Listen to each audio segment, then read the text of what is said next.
Welcome back to Founder Plus YouTube channel. Founder Plus ini adalah startup inkubator yang punya misi untuk membantu para startup founder membangun bisnis yang impactful dan sustainable. Jadi buat teman-teman nih ya, yang ingin tahu informasi seputar tips-tips membangun startup, bisa banget langsung subscribe Founder Plus YouTube channel dan ikutin seluruh konten-konten di sini. Oke, kali ini aku akan ngebahas tentang cara merekrut tim di masa awal startup. Jadi kan buat teman-teman startup founder yang di early stage startup nih ya, dan udah mulai ingin memperlebar nih timnya gitu, yang tadinya cuman 1, 2, 3 orang bersama co-founder, sekarang ingin memperluas, merekrut tim gitu kan, biar menjalankan startupnya lebih optimal. Nah, aku punya cara-caranya, stay tune terus. Oke, pada dasarnya ketika teman-teman ingin merekrut orang-orang untuk menjadi bagian dari tim startup teman-teman perlu memperhatikan dua nih.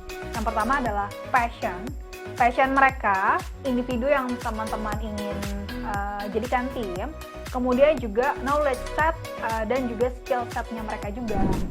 Yang pertama, passion. Jadi penting banget teman-teman merekrut orang-orang yang memang passion nih dengan startupnya teman-teman. Entah passion secara role-nya, misalnya teman-teman menempatkan dia ini sebagai desainer.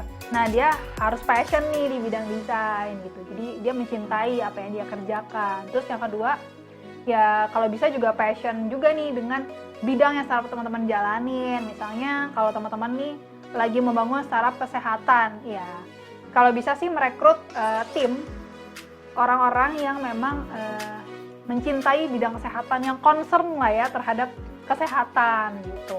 Atau bisa juga mereka mencintai culture atau value, visi misi yang dibawa sama teman-teman sebagai co-founding team gitu. Kenapa? Karena ini akan lebih memudahkan sih mereka tuh bekerja secara optimal gitu kan. Kalau misalnya kita cinta sama pekerjaannya, pasti akan lebih tulus, lebih bisa lebih bisa extra mile setelah mengerjakannya. Penting banget teman-teman makanya merekrut orang-orang yang passionate.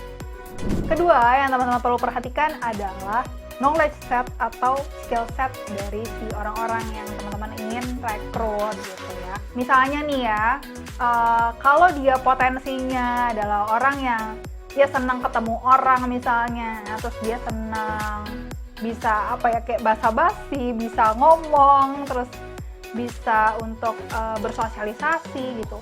Ya tempatkanlah misalnya dia di bidang business development, tempatkanlah dia di bidang marketing gitu ya. Gitu, karena sesuai sama potensinya nih gitu. Terus misalnya kalau ada yang mungkin lebih ke arah dia tuh rapi banget orangnya gitu kan, terorganize dengan baik gitu kan, disiplin. Itu bisa ditaruh di bagian admin, di bagian finance gitu, karena butuh ketelitian, kerapihan gitu. Atau misalnya ada orang yang dia ini potensinya tuh pinter nih orang nih, konseptor, strategic thinker, ya taruhlah di tempat-tempat yang dia tuh bisa mengeksplorasi ide-ide untuk startup teman-teman. Jadi pertama adalah coba teman-teman tahu dulu nih potensi mereka tuh apa sih gitu kan, knowledge yang mereka punya tuh apa sih, skill yang mereka punya tuh apa gitu. Jadi untuk memudahkan nanti juga mapping nih knowledge dan skill yang ada di startupnya teman-teman gitu. Nah untuk cara taunya adalah ya teman-teman bisa menanyakan secara langsung gitu ya.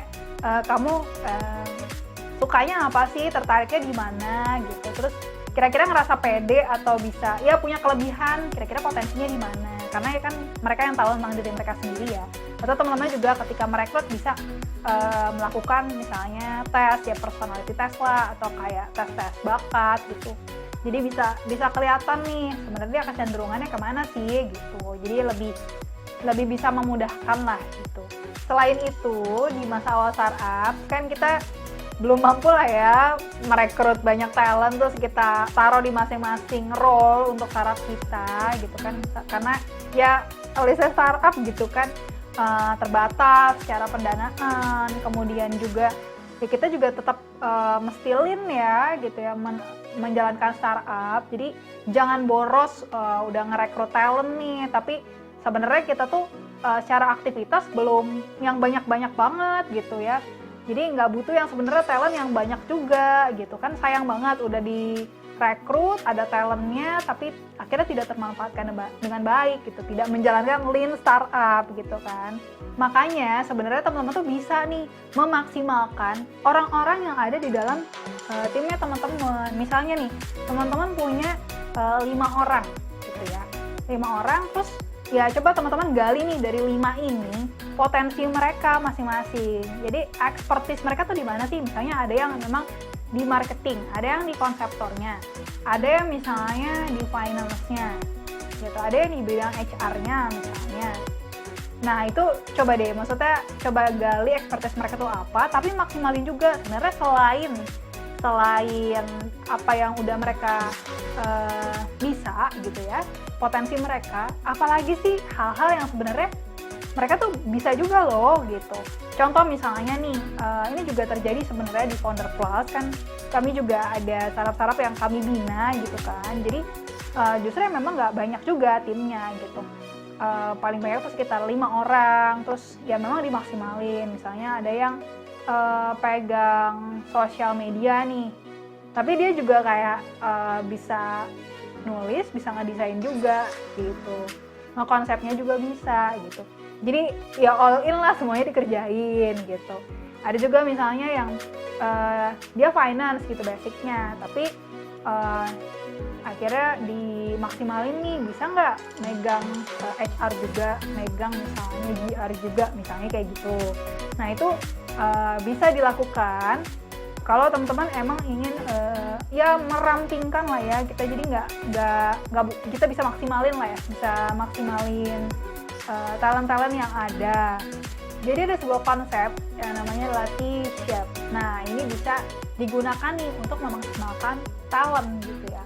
T-shape ini ya huruf T, jadi ada bagian kepala T yang garis mendatar, itu menandakan skill atau knowledge yang bisa dikuasai general oleh si talent tersebut.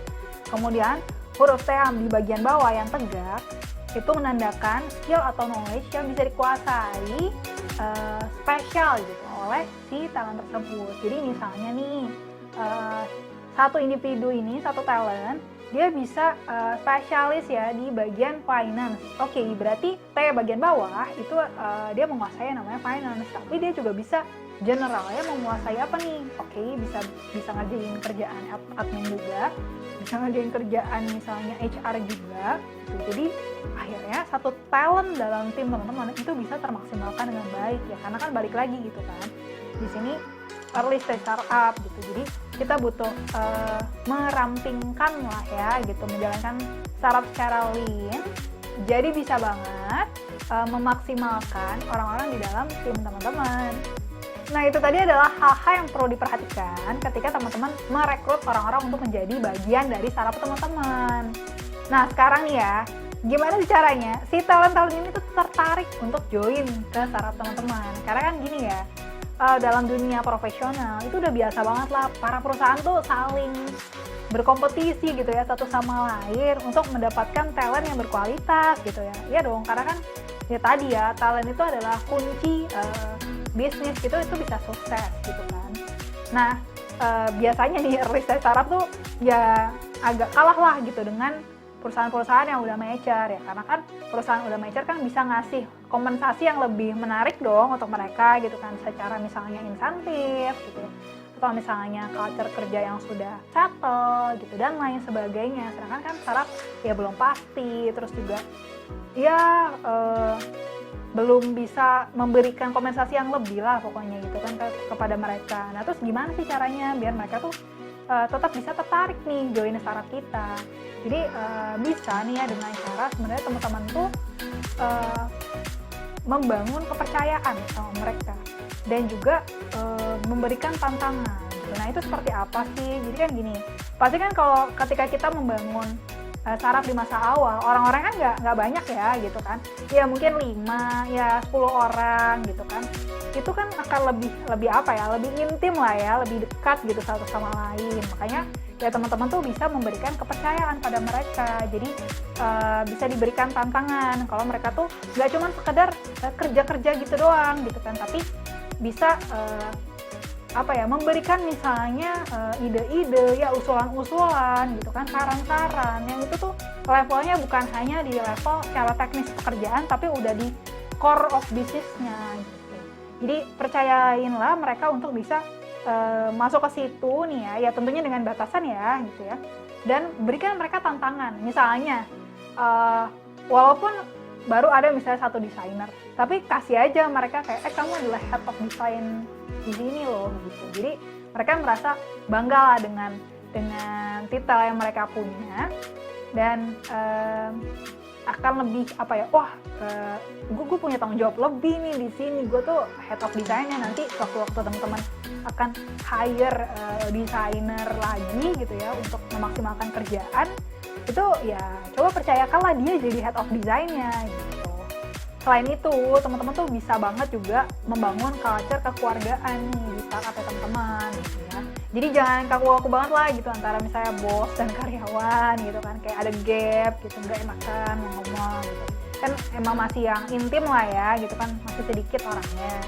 Jadi bisa juga nih teman-teman menerapkan value transparan satu sama lain. Jadi kalau ada masalah bisa diceritain. Teman-teman juga tidak sungkan sharing nih, ada masalah apa di startup teman-teman. Tentunya maksudnya tetap ada secret ya di antara co-founding team, di antara board of director-nya, tapi bisa juga hal-hal yang bisa di-share lah ya ke tim gitu. Jadi akhirnya orang-orang yang di dalam tim teman-teman itu merasa bisa dapat kepercayaan gitu, dan bisa jadi gitu mereka juga punya solusi yang mungkin cocok gitu ya untuk permasalahan startup yang sedang terjadi di saat itu gitu.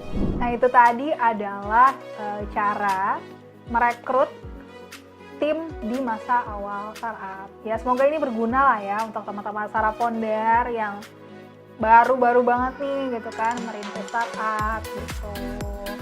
Oke, terima kasih sudah menonton video ini sampai habis. Nantikan terus video-video selanjutnya di Founder Plus YouTube channel. Aku Nadia pamit dulu ya. Oke, see you!